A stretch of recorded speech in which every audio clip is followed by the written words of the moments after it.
Hello everyone, welcome to our channel Kumari kitchen. ఈరోజు కొరమేని చేప పులుసు తయారీ విధానం. ఈ చేపలను ముందుగా శుభ్రం చేసి ఒక గ్లాసు బియ్యం కడిగిన నీళ్ళని వంపుకున్నట్లయితే మనకి చేపల నీసు వాసన అస్సలు ఉండదండి. ఒక 10 నిమిషాల పాటు ఈ వాటర్లోనే ఇలాగే ఉంచేయండి. ఇప్పుడు తయారీ విధానం తెలుసుకుందాం.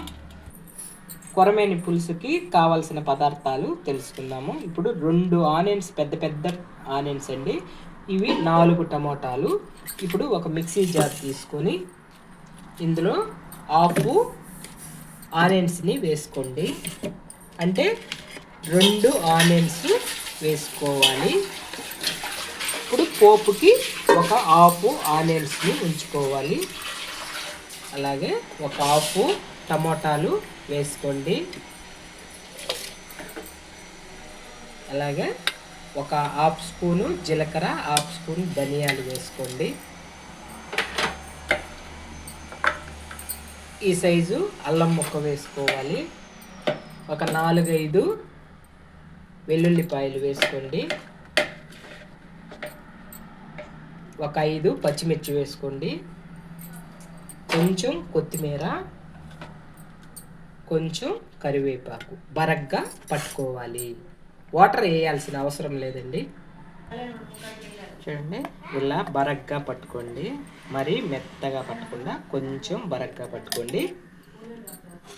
ఇలా బరగ్గా పట్టుకొని 1 కేజీ కొరమేని చేపలండి. నేను ఒక 50 గ్రాములు చింతపండు వేసుకొని ఒక 2 సార్లు కడిగి నానబెట్టి పెట్టుకొని పులుసు తీసుకోండి.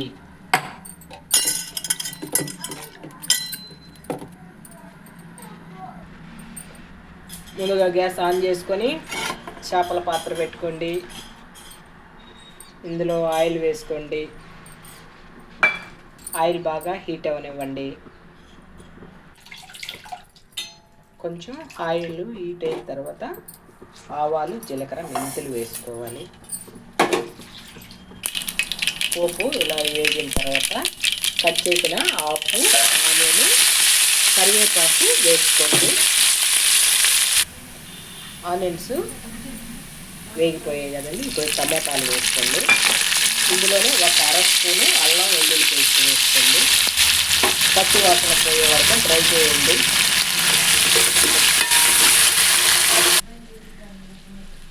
టమోటాలు ఇలా బాగా మగ్గిన తర్వాత ముందుగా వేసుకున్న 1 ఆనియన్, టమోటా, పచ్చిమిర్చి, కొత్తిమీర, కరివేపాకు, ధనియాలు, జీలకర్ర పేస్ట్ కూడా వేసుకోండి.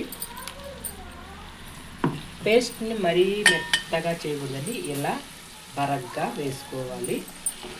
ఇందులో నుంచి ఆయిల్ సపరేట్ అయ్యేంత వరకు బాగా డ్రై చేయాలి. అప్పుడే కూర రుచిగా వస్తుంది.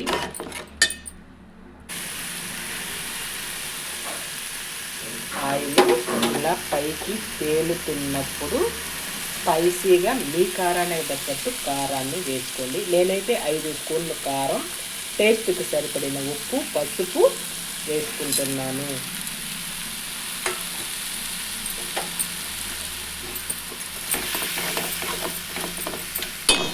ముందుగా కలిపి పెట్టుకున్న చింతపండు పులుసుని వేసుకోండి.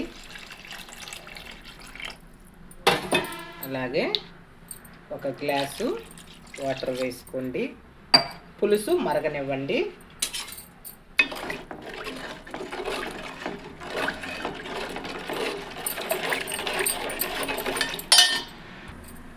పులుసు మరుగుతున్నప్పుడు చేప వేసుకున్నట్లయితే మనకి చేప విరగకుండా పర్ఫెక్ట్గా వస్తుందండి కొరమేని చేప.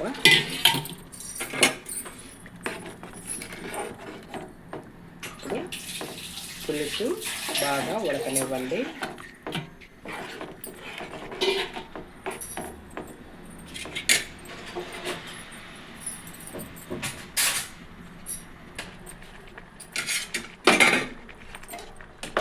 ఇలా ఒక 80% ఉడికిన తర్వాత మామిడికాయ వేసుకోండి.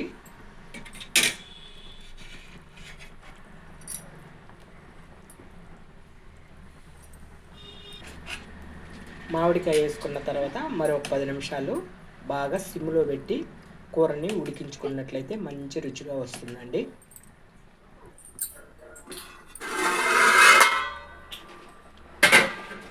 అంతేనండి, కొరమైన పులుసు రెడీ అయిపోయింది. ఫైనల్గా కొంచెం కొత్తిమీర వేసుకోండి.